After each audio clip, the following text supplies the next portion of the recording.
presentación les vengo a exponer sobre el origen del derecho internacional. Debo mencionar el acelerado desarrollo que ha tenido el derecho internacional público, que fue menospreciado muchas veces, pero que a estas alturas se ha transformado en una fuente importante de los derechos nacionales, generando nuevas y profundas legislaciones en los ámbitos de derechos humanos, ambiente, derecho penal, entre otros. En el desarrollo romano se observa el enfoque pandextístico que se utilizó especialmente en Alemania en el estudio de la disciplina, donde se analiza como un solo bloque sin considerar su evolución histórica a lo largo de sus más de 1000 años de existencia, colocando al mismo nivel el derecho arcaico, clásico y posclásico de la ciudad imperial, lo que a todas luces fue un error superado hoy. El derecho es derecho y la historia es otra área del conocimiento. La historia de Roma y el derecho romano. Hay un subtema que es importante mencionar, que es el descubrimiento de América y su impacto demográfico. ¿Ya? Entonces aquí para comprender, digamos, que esta disciplina debemos retomarnos al descubrimiento de América por Cristóbal Colón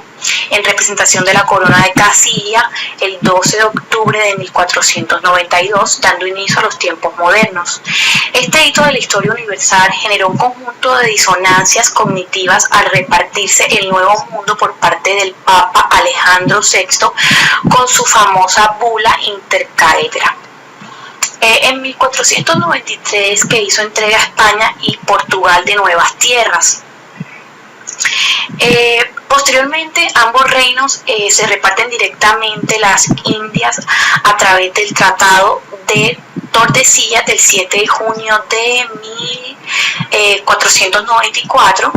dejando afuera de esta repartición a otras potencias como Inglaterra y Francia. El Papa, a juicio de ellos, no tiene ninguna autoridad para entregar tierras a ninguna potencia en forma exclusiva y excluyente. La conquista de América ha sido uno de los hechos más impactantes de la humanidad al haberse efectuado con inusitada violencia por parte de los españoles. En muy poco tiempo, aproximadamente en 50 años, se había conquistado prácticamente los centros culturales más importantes del continente y las zonas más ricas en minerales preciosos. En el caso del Caribe, la desaparición de la población aborigen fue casi total, exterminada por los trabajos forzados en las minas y lavaderos de oro, la viruela y las enfermedades venéreas. El trabajo forzado se aplicó a una población no acostumbrada a ello, que por generaciones se habría dedicado a la caza, a la recolección de especies y en medio de verdaderos paraísos terrenales, de poca corpulencia física, que enfermaban rápidamente por las largas jornadas de trabajo en lugares húmedos y morían al poco tiempo. El español, frente a la pérdida de mano de obra para la extracción de metales, decidió trasladar la población de un lugar a otro para suplir las unidades de trabajo perdidas. También esto significó el desplomamiento de las islas caribeñas más pequeñas, concentrando las indígenas en las islas La Española y Cuba. También muy importante mencionar el impacto del capitalismo. Es indudable que el impacto de la economía monetarista europea sobre los sistemas económicos agrícolas y de la subsistencia de América destruyó los entornos culturales, creados desde los más recónditos movimientos normales provenientes del estrecho de Bering hasta esos días. Existió un encadenamiento productivo y una especialización bastante interesante en los imperios americanos. Se produjo la encomienda y con ella sus consecuencias. El Caribe fue el primer lugar del continente americano donde se aplicó la encomienda indígena, en donde un vecino destacado de la ciudad recién fundada recibía en gratitud por los servicios prestados a la corona por parte del adelantado, líder de la hueste, un conjunto de indios para ser evangelizados, educados y civilizados en las costumbres españolas. Sin embargo, este loable acto escondía la verdadera razón: transformar rápidamente a los españoles en señores a través del trabajo indígena en la explotación del oro. La economía fue una institución que permitió consolidar la dominación del espacio que se conquistaba, puesto que organizaba a la población indígena, beneficiando a los conquistadores que se ataban a la tierra y a la corona al consolidar los territorios bajo su soberanía. Jurídicamente, la encomienda se estableció el 20 de diciembre de 1503 y estuvo regulada por las leyes de Burgos de 1512 y modificada por las leyes nuevas de 1542. En esta desaparición de la población indígena fue uno de los temas mencionados. Hay elementos que se repiten constantemente y en una declaración muestra de su importancia, pero quizás el fenómeno más elocuente y que encierra de una manera más verdadera el proceso podría sintetizarse en el aumento de horas y la intensidad de trabajo y por lo tanto de energía consumida diariamente, disminución de la dieta, vale decir del ingreso de la energía diaria, y en tercer lugar, sobre este cuadro ya negativo, la introducción de epidemias y enfermedades obviamente recién importadas para las cuales la población indígena no tenía ninguna defensa. La alarmante caída de la población llevó a la corona a congelar la conquista del resto de América, ya que los informes emitidos por los padres dominicos desde Santo Domingo eran tan alarmantes que no se estaba cumpliendo el objeto central de la conquista, que era la conversión espiritual de los indígenas al cristianismo. Las disensiones entre algunos sacerdotes y conquistadores llegó a tal extremo que el padre Antonio Montesinos pronunció su famosa homilia de Domingo de Resurrección en la Cátedra de Santo Domingo, que trajo como consecuencia la división entre aquellos encomendados que reconocieron su abuso sobre los indígenas y que cuestionaron al sacerdote. Ya luego de esto se crearon las leyes de Burgos de 1512, dictadas a favor de los indios a instancias del padre Las Casas. Estas se constaron de la ley primera, la ley sexta, la ley novena, la ley 13, la ley 18, la ley I4, la ley 35, pues ya solo esas. América en ese momento estaba demasiado lejos de España para que la vigencia metropolitana se ejercitara con eficacia.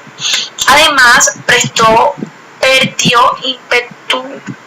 la gallardía hispana, azotada por continuos desastres militares y en el propósito de obtener dinero de los trabajos del Nuevo Mundo. Fue olvidando la alta intención que inspiró la legislación de Burgos y la posterior.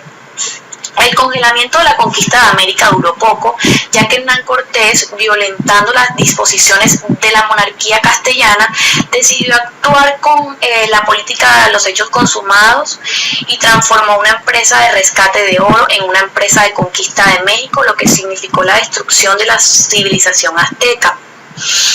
El requerimiento fue utilizado por los españoles desde Panamá hacia el sur de América, incluyendo a Chile. Bueno, a raíz de esto se generó una polémica llamada de los justos títulos. Es aquí, frente a los hechos relatados, donde aparece la figura del padre Bartolomé de las Casas, fraile dominico que actuó como cronista de su época, teólogo, cardenal y defensor de los indios. Se le ofreció el obispado del Cusco, capital imperial del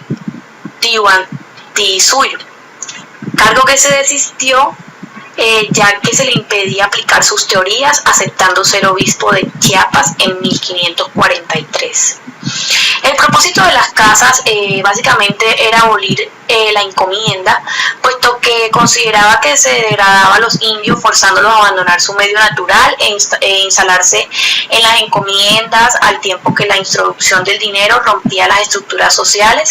y comunales de los mismos. Bueno, partiendo de ahí se generaron las leyes nuevas, que entre ellas fueron cuidar la conservación, gobierno y buen trato de los indios, que no hubiera causa ni motivo alguno para ser esclavos, ni por guerra, ni por rebeldía, ni por rescate, ni de manera alguna, que los esclavos existentes fueran puestos en libertad si se mostraban en pleno derecho jurídico a mantenerlos en ese estado, que se acabara la mala costumbre de hacer que los indios sirvieran de cargadores, que no fueran llevados a las regiones remotas con el pretexto de la pesca de perlas, que los oficiales reales del virrey hacia abajo no tuvieran derecho a la encomienda de indios, lo mismo que las órdenes religiosas, hospitales, obras comunales o cofradias, que el repartimiento dado a los primeros conquistadores cesara totalmente a la muerte de ellos y los indios fueran puestos bajo la real corona sin que nadie pudiera heredar su tenencia y dominio. La consecuencia de estas leyes fue la guerra civil en Perú, donde incluso fue ejecutado el propio virrey Blasco Núñez de Vela por mano de un esclavo negro. En la corte cundió la alarma y Carlos V fue convencido de que eliminara la encomienda y se arruinaría económicamente la colonización, decidiendo el 20 de octubre de 1545 permitir heredar las encomiendas. Tímidamente se va conformando un ordenamiento jurídico para América por la corona de Castilla, llamado el derecho indiano, clasificado como hipócrita, puesto que no pudo impedir la explotación del indio. A mediados de 1551 a 1552 se desarrolló la Junta de Valladolid. En esta, Gines de Sepúlveda sostuvo varios puntos que estuvieron en controversia con algunos temas que quiso poner en desarrollo Bartolomé de las Casas. Ahora, como para dar un concepto más claro de lo que es el derecho internacional público, debemos definir que esta rama del derecho es el conjunto de normas jurídicas que regulan las relaciones que se establecen entre aquellos sujetos que cuentan con personalidad jurídica internacional. Tenemos entonces como sujetos que cuentan con dicha personalidad jurídica internacional a los estados soberanos y a los organismos internacionales principalmente. Sin embargo, existen otro tipo de sujetos como la Santa Sede, los movimientos de liberación nacional,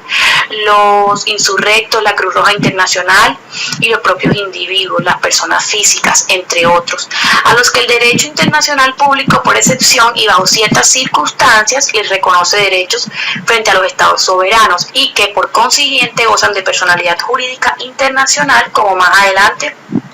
veremos. Debemos mencionar un poquito el tema de la ubicación del derecho internacional público en el derecho, en lo que es como tal el derecho.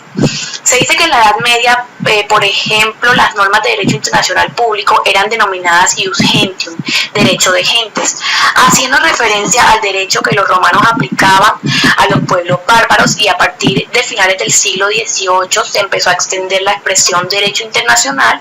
para referirse al derecho internacional público. Asimismo, se ha dicho que el derecho internacional público es indirecto e incompleto indirecto, porque los individuos, personas físicas y morales, se encuentran frente a las normas de derecho internacional público como sujetos secundarios, es decir, se obliga a través de sujetos directos, que son los estados, y es incompleto porque para su creación las normas de derecho internacional público tienen que valerse del consentimiento de los estados y el ordenamiento jurídico nacional de estos, y no de instituciones propias que, además de crearlo, lo impongan, y que en caso de darse su quebramiento existe una entidad que se encargue de sancionar al responsable. Actualmente estas críticas van perdiendo fuerza porque los individuos están adquiriendo una personalidad internacional propia y directa frente al Estado, el cual, si bien es cierto, está obligado por derecho nacional a vigilar por sus derechos fundamentales, no menos lo está por deberes en la comunidad internacional, e incluso el derecho internacional público va creando sus propios órganos internacionales. Por último y no menos importante, debemos agregar que el derecho internacional público muchas veces se sitúa en el campo del derecho público, es decir, en normas jurídicas que regulan la actividad del Estado en ejercicio de sus legítimas potestades públicas, administrativas, legislativas y judicial. Por último, es importante mencionar el ámbito de validez del derecho internacional público, que, como se ha señalado, este ámbito de validez, el ámbito de validez temporal de las normas de derecho internacional público moderno se ha venido estableciendo desde las negociaciones de paz entre los estados soberanos al término de acontecimientos bélicos, los tratados de Pez de Westfalia en 1648, después de la guerra de 30 años, el Congreso de Viena de 1814, seguido de las guerras napoleónicas, la paz de Versalles de 1919 al finalizar la Primera Guerra Mundial, entre otras. En cuanto al ámbito de validez especial de normas de derecho internacional público, tenemos en primer lugar que estas obligan a los estados signatarios a cumplirla dentro de sus territorios en cuya jurisdicción ejercen su soberanía, derivando de un acuerdo bilateral o multilateral. El ámbito de validez personal de las personas de derecho internacional público comprende a los individuos que se encuentran dentro del territorio de un Estado soberano, tales como sus nacionales, extranjeros, asilados, refugiados, minorías o desplazados, representantes diplomáticos e incluso jefes de Estado en un momento dado.